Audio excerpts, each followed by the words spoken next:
4.5 billion email users today. The average joker in the office receives 81 emails per day. 49% of them are spam. The rest, 51%, are also pretty much useless. Some of the emails are actually so nonsensical, they should actually come in diapers. I actually thought that emails were meant to serve the purpose of being useful, moving the business forward. I would say forward the email, not the business. Never ever say clearly what you want from whom and by when. Maybe a completely incomprehensible, incoherent email. You are a jerk, but don't come through as a jerk. Talk about and say anything, that should be the ethos of an email.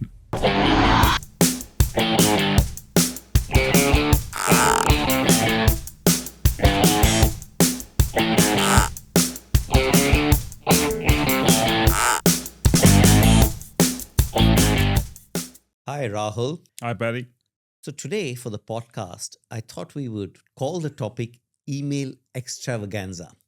Okay. Tell you why I say email extravaganza, because I've written down some facts that I researched. There are 4.5 billion email users today on Earth, which is like 57% of the population of the planet. And on an average, there are 4.2 million emails sent every second. The average joker in the office receives 81 emails per day. And here's the beauty, 49% of them are spam. Now, that'll be okay if the rest, 51% were gems, worthy of reading. But no, 51% which are not spam are also pretty much, many of them are useless. So I thought we'd call it email extravaganza. I mean, honestly, Paddy, the numbers are so staggering. So it's a good thing you're calling it email extravaganza. And any lower numbers, we would have just called it normal vaganza. Yes, correct. But honestly, I mean, name, we call it Rahul Phondke, call me Rahul Phondke, I'll just be the same awesome fellow. So any name is fine. And it's a lot better than many other names I've been called. I'd actually love to exchange notes with you on the kind of names you've been called and I've been called, but we'll do that outside the podcast. Basically, our saying is like our friend William Shakespeare used to say, a rose by any other name would smell as sweet. Someone should have told him that might be true for a rose, but a chrysanthemum by any other name would probably be easier to spell. Easier to spell, yeah. I can spell rose, yeah. Similar to Shakespeare's rose, I think what is important is we make it fun for our listeners. On the subject that you raised of emails being nonsense, I agree. Some of the emails are actually so nonsensical, they should actually come in diapers. Yeah. I'm reminded of a famous statement, I think it was David Ogilvy. He said 50% of my advertising budget is wasted. I just don't know which 50%. Yes. I would say 50% of the emails are spam. I just don't know which 50%. Yes. I agree with you. Actually, 50% are spam. 50% of the others are also probably spam worthy. But, before we start, I have a kind of sheepish confession to make. In the early days, when I was naive and full of energy, I actually thought that emails were meant to serve the purpose of being useful, moving the business forward, I really thought that. Can you imagine? You've been so naive, buddy. Right. So naive. It's so cute, right? Any other days it would have been cute, but now at our age, it would be positively silly to believe that. Paddy, emails are never about the business, moving the business forward. I would say forward the email, not the business. Yeah. In fact, if you were focusing on moving the business forward the emails, you will find yourself being left behind. Yes. And we should cover more of that in the podcast. So yes. I think it's incredulous that you actually even believe that. Yeah. It's something like believing that meetings in a company actually add value. Or something like canteen food is actually food. Or that CEOs are underpaid. Or managers use simple words. Or human resources. It actually consists of humans. That's a good one. Or quick sync meetings are actually quick. I think three analogies per person to drive the point home, I think it's enough. Is really, really good. So we want to tell you, listeners, that please do not get into this false belief like I had earlier in my career that emails are meant to be useful and move the business forward, because a big problem of that is it will only cause you frustration. Right, Rahul? I absolutely agree. Honestly, one of the obvious purposes I would take is to inform the readers of the email. Examples of that would be minutes of the meeting, status reports, updates, project status, and so on and so forth. So that will be kind of informative emails. Okay, let's get the useful stuff out of the way Absolutely. and then get into the meat, because the meat is what will help you, listeners, progress in your career. It may not move the business forward, but it will move you forward. It may drive the business backward, and it may move others up the wall. But let's finish the useful purposes first. So Rahul talked about inform. The other one is to influence. Emails that you put a proposal for a budget approval. So it is to influence somebody to give you the approval, or it's something you're directing your staff to do something. That's a useful email. Now that we've got out of the way, why don't we start with the non-useful in terms of business, but very useful personally reasons to write emails? Why don't we Right, start with? Let's go back and forth. So, viewers, inform and influence are like the bread and butter of the email. But as a famous lady in the past, Marie Antoinette, when said to the crowds when they ran out of bread, they should eat cake. So here's really the cake of it. Let me cover point number one, the cake. One hidden purpose of the email is to demonstrate how hard you are working. Very useful, yes. But bear in mind, you have to demonstrate how hard you are working without really working hard. I mean, demonstrating how hard you're working by actually working hard is so yesterday, Paddy. So bad. It's not done. So anyone can do that. Absolutely. Yeah. For real advancement, you should be able to demonstrate you're working hard without actually working hard. And we will show you how. Okay. If that was the cake, I would like to add some icing to it. Sure. Or almost like a corollary to the first one is, one, you demonstrate how hard you're working, but the other one is to demonstrate how somebody is not working or somebody is missing something. And one way to do it is you could take a project. These projects are called fancy names. So I've thought of blue jay chirping. So on project blue jay chirping, you might just like to write to the project leader, hey, what is your status on this? Not heard about this for a long time. But there are 3 caveats if you're going to do this for your listeners. One, you should know that the project is delayed. Otherwise, don't write this email, because you may actually get the opposite effect, because the guy will write, oh my God, despite a lot of roadblocks, it's on track and all that. So it's very important. You should first know that it is delayed. Second, you need a subtle way to introduce it. I mean, otherwise you'll come through as a jerk. You are a jerk, but don't come through as a jerk. You're not working hard. You want to show you're working hard. So you want to come through as a jerk. So you need to invent an excuse why you're asking it. For example, you could say, I was in the lift with the MD, Sarah Tan, and she was asking about Project Blue Jay chirping. Hence this email. Third caveat, very, very important. Otherwise, the whole thing falls flat. Make sure to copy the manager of the person you're writing to. That's basic. That's absolutely. basic. If you write only to them, no point. You have to make sure it's widely publicized if something's not working. Absolutely. Yeah. And now the cherry on the icing on top. Oh, yes. Okay. It's also to keep the recipients or recipients, I should use a plural, busy. I mean, emails are a wonderful way to tell people about share workloads, and many brilliant ways to say, we'll come back to that later and so on. But just as one example is marking copy to as many people as you can on the to list, and then their managers maybe on the CC list, and someone on the BCC will come to that later. But obviously, you can't be copying all the company and doing it too often, because you might come across as a jerk, which you might be. Yeah. But the secret of advancement is to be a jerk, but not to come across as a jerk. Exactly. That's you're absolutely right. Adding to others' workload and keeping them busy. Now, you not only do not want to come through as a jerk, you also want to always float above water. The 6th purpose of the email is to cover a certain body part. If listeners, you're not sure which body part, then I'll give you a hint. If you're sitting, then you're sitting on it. Okay? You want to stay afloat. You want to use email to spread the blame, to deny accountability, and generally be very vague and delicious. So it's a very important trait. Your email should be able to help protect you. That's a good one. Point number 7, to build up on top. I think it's a kind of corollary of the point I mentioned earlier, is to impress. Yes.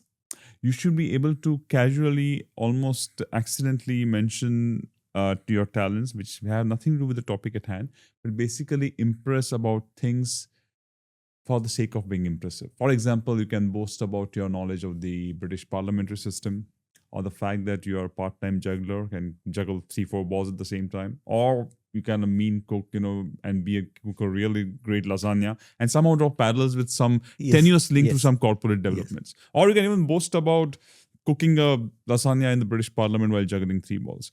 But the important thing too is your real skills have nothing to do with your job skills. It's just a casual mention. How you play the guitar, how you are the tennis Yeah, captain of your yeah. condo team, and so on and so forth. That's a good one. And lastly, and this is a fun one, use emails simply to have fun. Now, you as listeners may be thinking, why do I need emails for that? I can read news, I can watch YouTube videos, I can play some video games. You can, but doing any of those things will not achieve any of the other purposes that I have outlined. By using email, you can have fun and achieve another purpose. For example, you could have fun while trying to make somebody work more. For example, you could just out of random, for fun, do some research on Blue Jays and send All an right. email to the whole group. Something like, I actually did the research. So actually, Rahul, I found out that Blue Jays are known for the excellent communication, Okay. and they actually have complex vocalizations. I don't know what that means, but they have it. All right. Exactly. So you could say communication today for our project Blue Jay is important, and therefore this is such a nice name that our boss has put. So you do a little bit of sucking up also.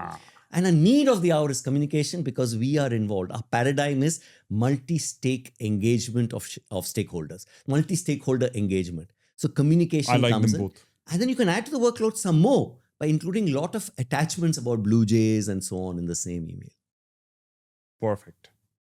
So now, Paddy, now that we have established the hidden purposes of the email, Yes. what do we do next to guide our viewers on that? I think what we now need to do is give them actual examples of this at work. So far, Rahul and I have covered the why of the email. Now we'll do the how. And so before that, we have a word from our sponsors.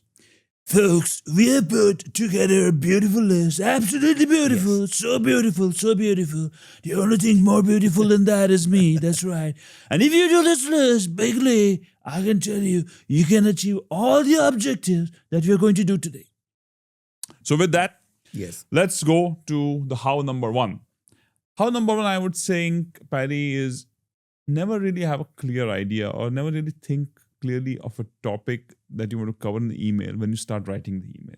Having a clear idea right up front, I think is, That you won't achieve any of those purposes. Absolutely. They said, yeah. What's the purpose of being very clear in your emails? Shouldn't be. So don't be clear in your emails. Just add people first and then decide as you're writing, winging it, okay, maybe I should add this, add that, and then maybe a completely incomprehensible, incoherent email. Then you have achieved full success.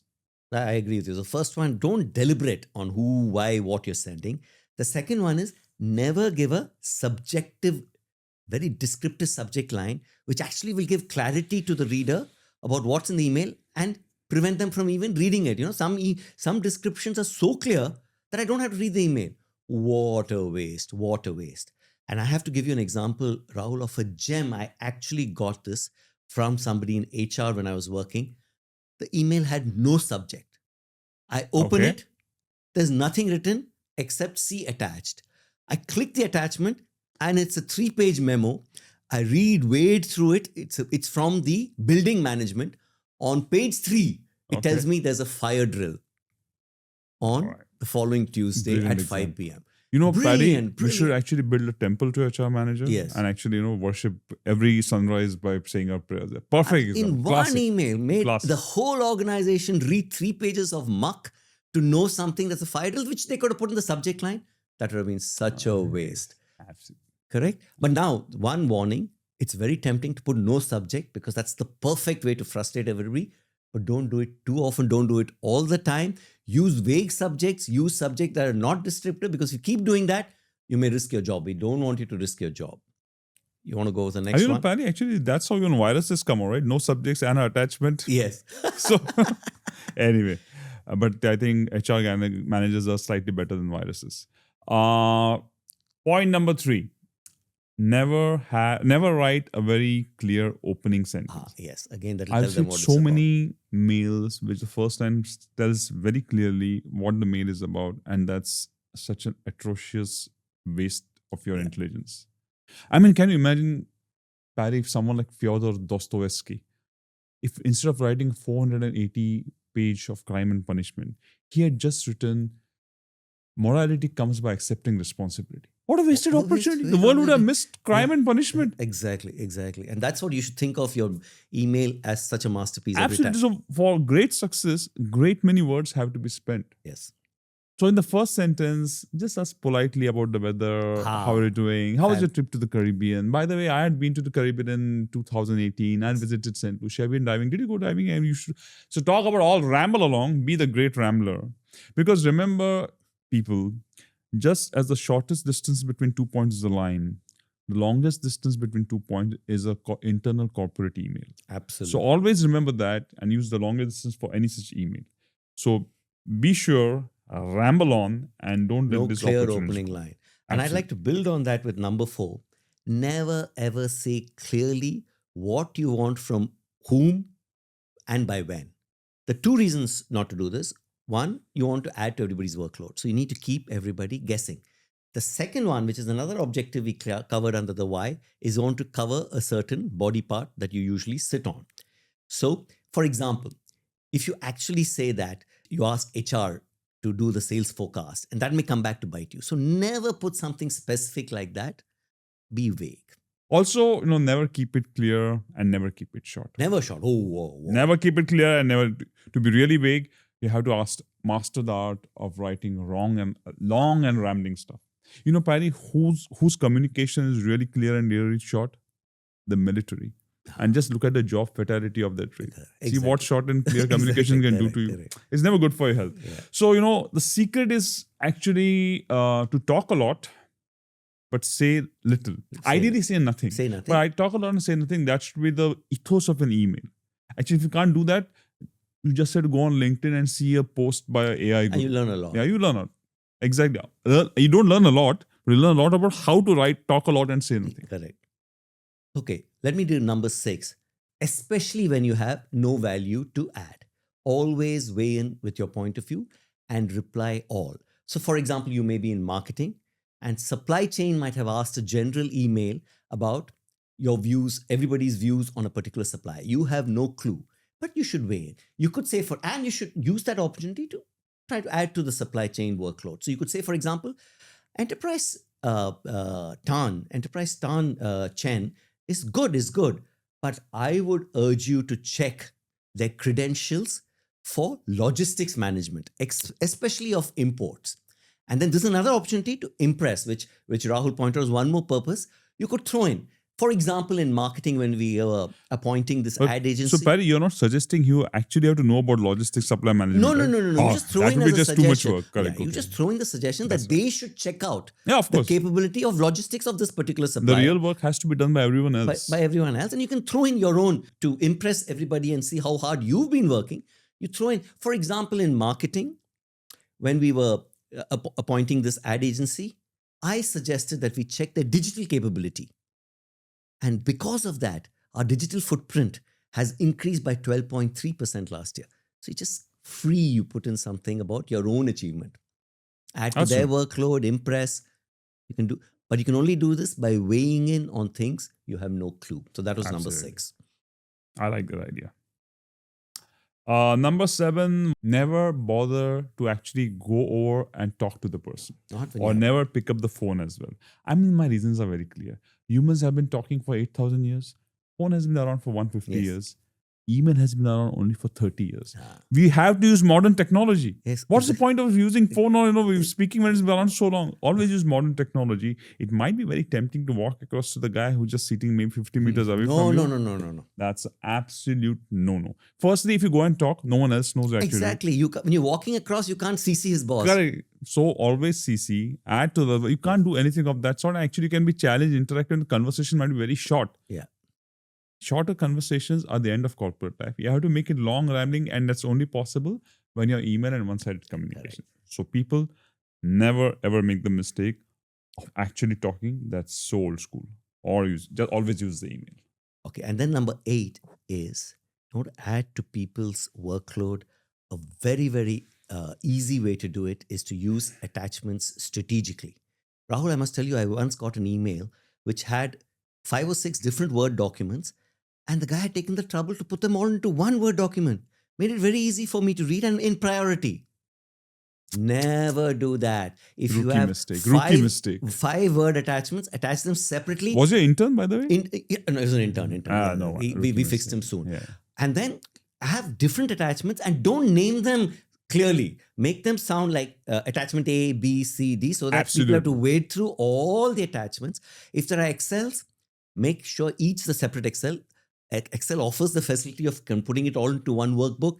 Never do that. Yeah, and again, don't name them clearly. Name them A, B, C. That's the best. A, B, C, D, 2. Try to go till G, but at least till F. And for Word, you can always add a couple of attachments that are not needed. This is also important. I would actually suggest make it confusing. So one Excel sheet, one attachment 1.A, attachment 11.A, attachment 1.AA. You know, that kind of then... make it. That's a very good addition, Rahul. And the other thing is, once I printed something on Excel and it went into 17 pages because the guy had not printed. So that's such a good tip. Never format anything for printing because there are still some people who will hit print, and let them enjoy getting 17 sheets of paper with just 2 columns on each. Point number 9, I would say a little known, I would call it the blind spot because most people don't use it. And I'm using blind as a pun.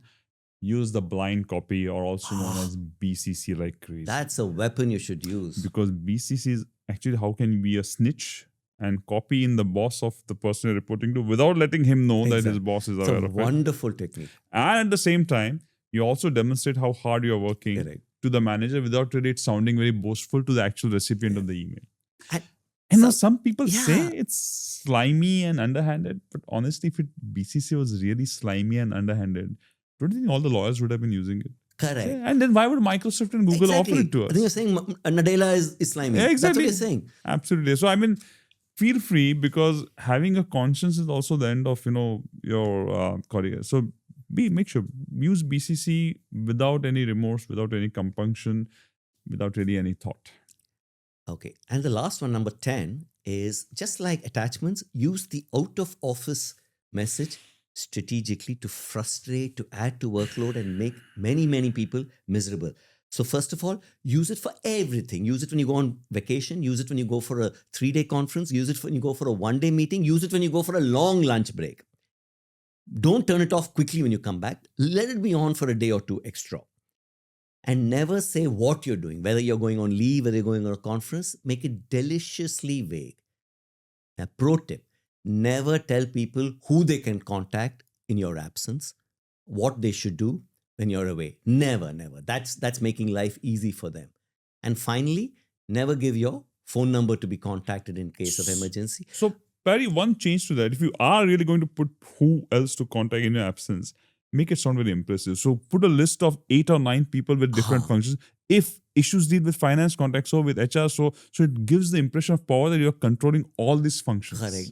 It's a good one, but unfortunately it does give them guidance. So I prefer leave it vague. But the last pro tip, you want to really, frustrate to the extent, give your phone number, but make a mistake on 1 digit. It's a good one. Huh? Try it. Yeah, that's I never tried that one. Oh. Yeah, and then you come back and people tell you, oh my God, so sorry. Yeah, absolutely. So it's like, I am willing to work on my holidays. I even given my number, but I'm sorry guys, it was just a rookie mistake while typing. Perfect. So that's 10. Should we call it a day, or you have anything else to? I think we can call it a day, but let me think about and write your email on that.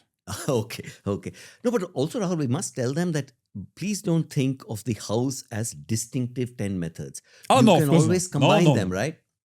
So look at it as 10 weapons. You can use 2 of them, 3 of them, 4 of them, all at the same time, maybe 2 ones and 3 later. So mix and match. These are your kind of, let's say, skill sets. And the more, intelligently you combine them, the more unique your branding will be. And if you figure out the number 11, please don't forget to write in to justbusiness.podcast@gmail.com or the email address that you see on your screen. And with that, Paddy, should we call it a day? Let's call it a day. Thank you, everyone. Thank you, everyone. Bye-bye. Bye.